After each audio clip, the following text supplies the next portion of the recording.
May pa rin po mga kabrigada ng impeachment case ng pangalawang Pangulo.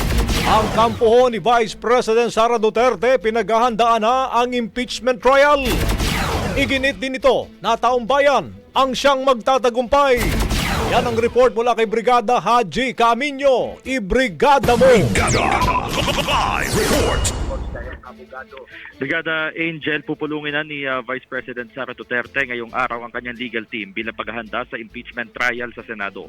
Sa kanyang pagharap sa media ngayong araw, kinumpirma nitong si VP Sara na puspusan na ang kanilang preparasyon sa impeachment noon pang Nobyembre ng taong 2023 kasunod ng isang pahayag ni House Deputy Minority Leader Franz Castro.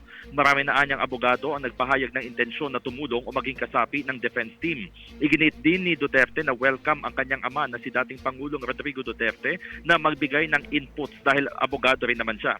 Ngunit dahil sa edad at sa nakakapagod na proseso ng impeachment, hihimukin umano niya ang dating Pangulo na huwag nang magsilbing lead counsel nito. Samantala, nilinaw ng Vice Presidente na masyado pang malayo para pag-usapan ang pagbibitiw niya sa pwesto dahil hindi pa nababasa ang mahigit 30 pahinang impeachment complaint. Mensahe naman ni VP Sara sa mga kapwa Pilipino ang pasasalamat sa suporta lalo na sa mga nagdarasal at nagtitiwala. Dagdag pa nito, nasa taong bayan ang tagumpay kasabay na pahayag na God Save the Philippines.